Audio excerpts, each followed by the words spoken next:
Morning. Good morning. അപ്പൊ രാവിലെ എന്നിട്ട് ഇങ്ങനെ ഇരിക്കേണ്ട കണ്ട, രാജാവിനെ കൂട്ടി ഇങ്ങനെ ഇരിക്കുന്നു. ഇപ്പൊ തന്നെ വണ്ടി കയറി രാജാവായിട്ട് പോകേണ്ടി വരും. ഒന്നാമത്തെ ഞാനൊരു 5:15 കൂടെ ഒരു ഓട്ടമാണ് ചെന്ന് നാളെ ഭഗവാന് വിളക്കൊക്കെ കത്തിച്ച് അതൊക്കെ കഴിഞ്ഞിങ്ങനെ വന്ന് ഫുഡ് കഴിക്കാതിരിക്കുക. അപ്പം ഇന്നത്തെ സ്പെഷ്യലും കാര്യങ്ങളൊക്കെ എന്ന് പറയുമ്പോൾ ചെറുപയറും പുട്ടും, അരിപ്പുട്ട്. അടാ എപ്പോഴും കോട്ടുവായ വന്നുകൊണ്ടിരിക്കുകയാണ് സംഭവം. ഉറക്കത്തിൻ്റെ പ്രശ്നമുണ്ട്. എണീറ്റ് എന്ന് വെച്ചാൽ കുളി കഴിഞ്ഞ് കഴിഞ്ഞാൽ പിന്നെ കുഴപ്പമില്ല. പിന്നെ എനിക്ക് ലീവുള്ള ദിവസം പിന്നെ വിളിക്കൂലല്ല. ഇപ്പൊ ഒറ്റ കിടപ്പും ഞാനും അല്ലാറും ഉണ്ടാവില്ല. ഒറ്റ കിടപ്പിൽ ഞാനും കിടക്കും, കൊച്ചും കിടക്കും, അച്ഛൻ കിടക്കും. ഞാൻ 3 കൂടെ ഒറ്റ കിടപ്പ് കിടക്കും അല്ലേ. അങ്ങനെ വൈകി ഫുഡ് കഴിക്കണത്. ഞാൻ നേരത്തെ തന്നെ എനിക്ക് വരുന്നില്ല. ഇപ്പം എണീക്കാൻ പറ്റണല്ല.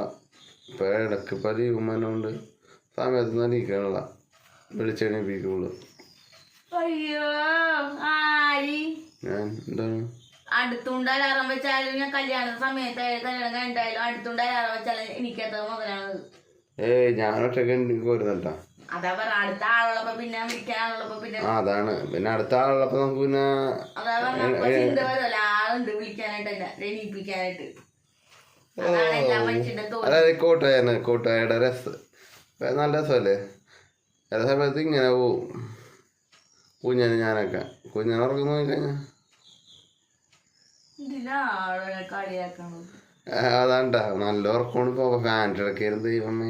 ഞാൻ എട്ടിപ്പോയി. ഇപ്പഴത്തെ ഇലത്ത് വന്ന് കിടന്നപ്പോ ഞാൻ ഇറുക്കി പിടിച്ചിടക്കാന്ന്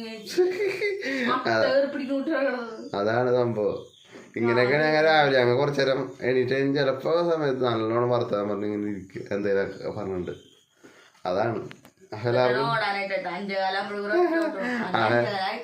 അഞ്ചാലായി. ഇതേ 2 കൂടെ ഉണ്ട്. അപ്പൊ എല്ലാവർക്കും ബൈ, ഗുഡ് മോർണിംഗ്. അപ്പൊ ഓൾ ഗുഡ് മോർണിംഗ്. ഞാൻ പണിക്ക് പോണം. അപ്പം